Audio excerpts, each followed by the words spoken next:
Good afternoon sir.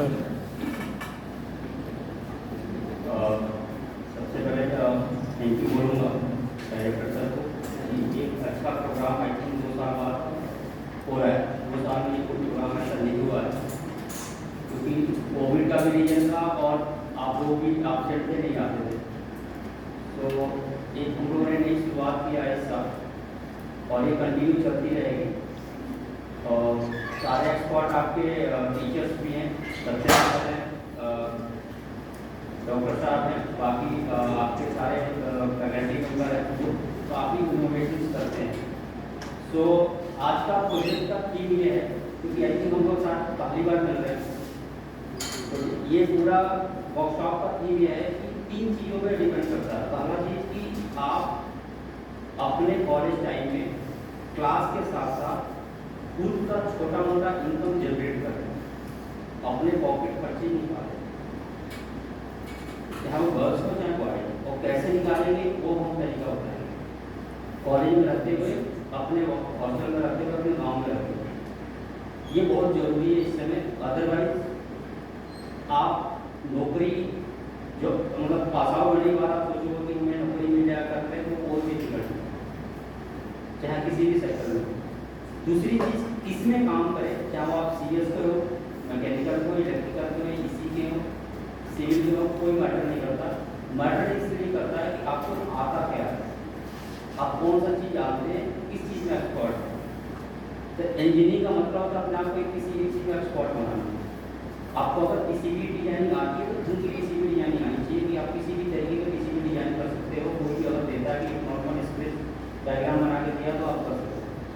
आपको अगर soldering आती है तो इतनी अच्छी सोल्डरिंग आनी चाहिए कि आप किसी भी प्रोडक्ट का छोटे छोटे कंपोनेंट को माउंटिंग कर सको, प्रोडक्ट बना सको। सिर्फ सोल्डरिंग जिसको आती है, दिल्ली एनसीआर में हम लोग 15,000 की जॉब देते हैं सिर्फ सोल्डरिंग। इतनी बढ़िया अपॉर्चुनिटी होती है।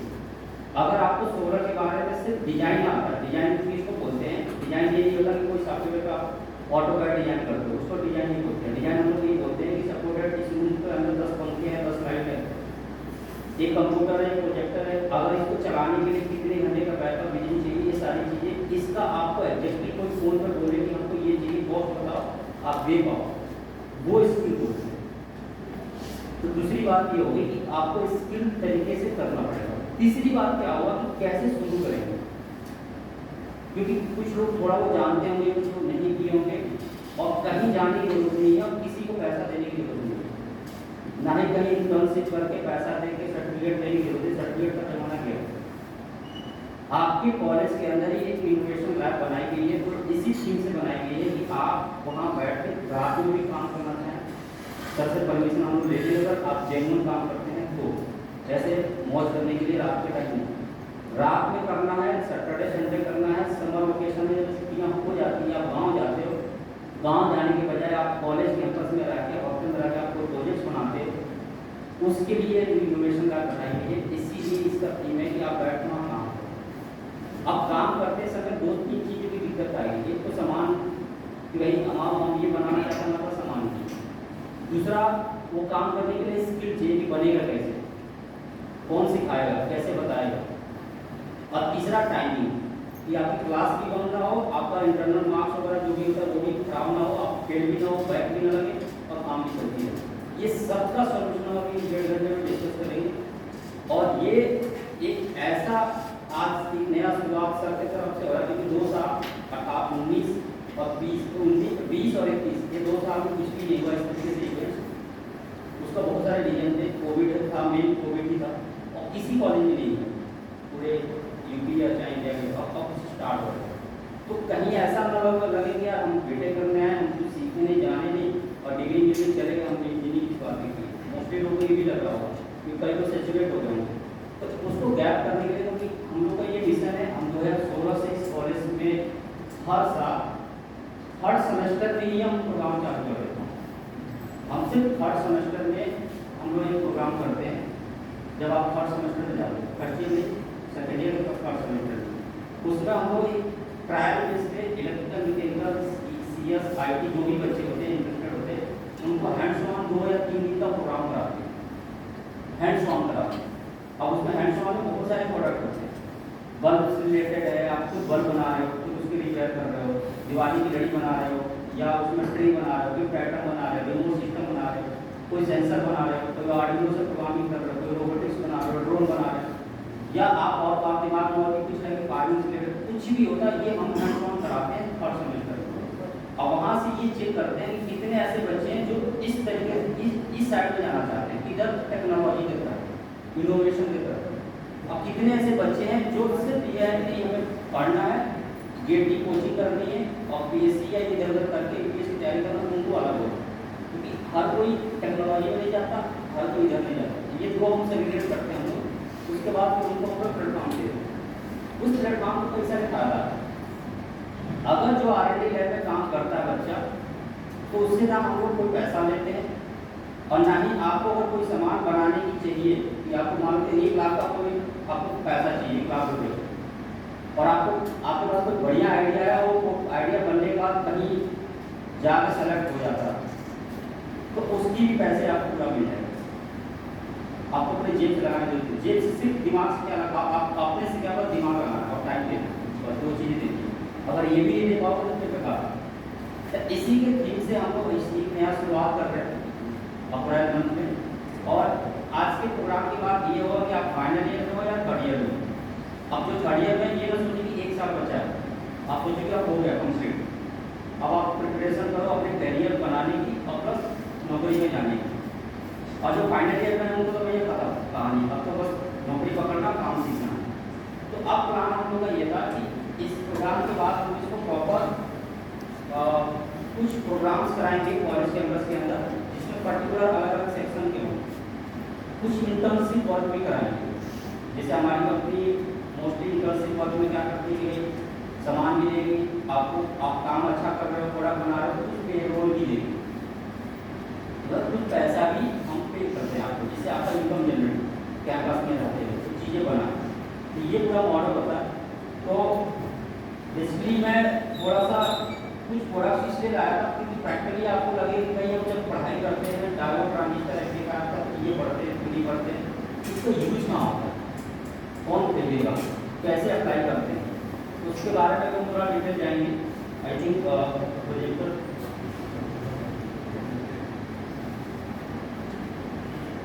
जो मैं थोड़ा सा ब्रीफ कर दूँ। बेसिकली हमारी कंपनी नोएडा में, उसका एक ब्रांच हम अभी गोरखपुर में भी चालू कर रहे हैं। और हमने 2014 में अपनी कंपनी स्टार्ट किया था। और बेसिकली हमारी कंपनी शुरू में ऑटोमेशन के प्रोडक्ट्स बनाया करते थे। ऑटोमेशन इन द सेंस कि किसी कस्टमर को रिमोट सिस्टम चाहिए, किसी कस्टमर को सेंसर चाहिए अपने इंडस्ट्री में लगाने के लिए, किसी कस्टमर को प्रोडक्ट के अंदर कोई नया चीज़ ऐड करवानी है कि भाई आपका ये वाटर है उसमें चाहते हो कि भाई अपने आप गूगल से मैसेज भेजा और इस टाइप का वो कस्टमाइज किया करते थे उस टाइम पे। फिर धीरे धीरे एलईडी और सोलर का बड़ा क्रेज आया। तो 2015 के बाद उन लोगों ने एलईडी और सोलर का प्रोडक्ट बनाना चालू किया। शुरू में बहुत सारे प्रोडक्ट खराब हो जाते थे, नहीं बिकते थे, या लोग रिजेक्ट कर देते थे, या ये कंपेरिजन करते थे कि भाई एवरेज फिलिप्स को जानते हैं, आपको नहीं जानते, आपकी कंपनी कौन है, या चाइनीज़ प्रोडक्ट सस्ते होते थे। वहाँ से हम लोगों ने चालू किया। धीरे धीरे करते करते वो प्रोडक्ट अच्छे होते चले गए और इतने अच्छे होते चले गए कि आज की डेट में हमारे पास 22 सेंटर चलते हैं।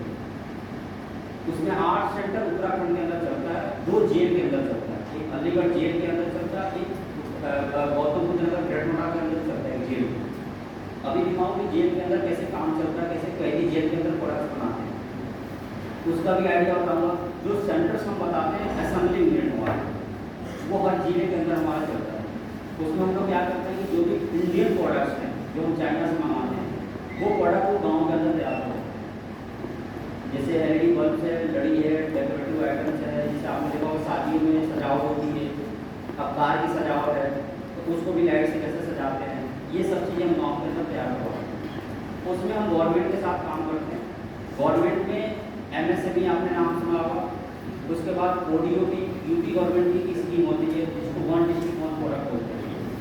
आप जिस जिले से होगे उस जिले का कुछ फेमस चीज़ होता है। जैसे आप गोरखपुर से हो तो गोरखपुर का जो फेमस ODOP प्रोडक्ट है वो टेराकोटा होता है।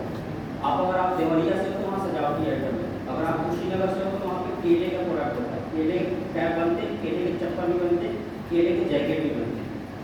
ओडीओपी का क्या मतलब होता है कि जो कई सालों से उस जिले के अंदर कुछ काम होता आ रहा है, जैसे मान लो अलीगढ़ का ताला बहुत फेमस है, वो औरंगजेब के ज़माने से, बादशाहों के ज़माने से ताले बनते आए, तो उनको बोल दिया गया, सरकार ने बोल दिया कि भाई इस जिले का ये चीज़ फेमस है, तो एक जिले के अंदर एक प्रोडक्ट बनेगा, उसको बोलते हैं बॉडी। जैसे बस्ती है तो वहाँ पूरे वो लकड़ी ज़्यादा फेमस है, पूरे के चीज़ें बनती है। उसमें क्या होता है कि सपोर्टेड आप अपने जिले में, अपने गाँव में कुछ चालू करना चाहते हैं, काम चालू करना चाहते हैं, अब आपको कुछ भी नहीं पता कि दुनियादारी कैसे होती है, तो एक सिंपल सा तरीका होता है, आप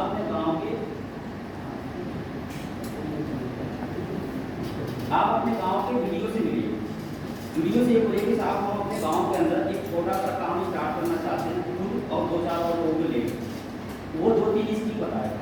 एक स्कीम होता है NRLM, national rural livelihood mission, राष्ट्रीय ग्रामीण आजीविका मिशन, जिसको बोलते हैं समूह बोलते हैं, गाँव का अंदर समूह बनेगा, सेल्फ हेल्प ग्रुप जिसको बोलते हैं, उनके साथ आप जुड़ के काम कर सकते हैं। दूसरा ODOP है। तीसरा एक होता विश्वकर्मा योजना, MSME की तरफ आते हैं, तो वीडियो बता दें, फिर वीडियो के ऊपर CDO होता है, चीफ डेवलपमेंट ऑफिसर, जो डिस्ट्रिक्ट का होता है, उसके पास CDO के पास जाओगे, CDO से आपको आप कहोगे सर हमको ये पैसा चाहिए, हमें अपने गांव के अंदर फैक्ट्री लगानी है जिसके अंदर कपड़ा की सिलाई हो, तो उसके लिए सब्सिडी फंड होती है, उसका भी प्रोसेस बता दो, लेकिन आपके पास आइडिया होगा तभी आप काम कर पाओगे।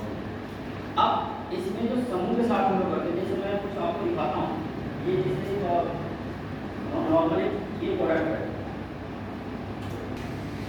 ये एक छोटा सा प्रोजेक्ट है, ठीक है, ये आई थिंक ये 10 साल पहले हम स्कूल के बच्चों से बनाया करते थे, स्कूल के बच्चे ने इनसे बनाया करते थे।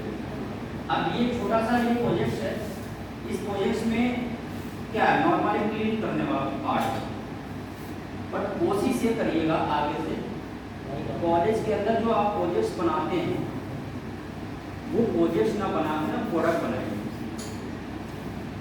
वो प्रोडक्ट जो आप घर में यूज कर सको, तब आपको एक क्लैरिटी पता चलेगा। अदरवाइज हम लोग क्या करते हैं, प्रोजेक्ट्स बनाते हैं, इसे सीखते हैं, जमा करते हैं, भूल जाते हैं, तो कोई काम नहीं होता, पूरा पैसा मेहनत बर्बाद होता है।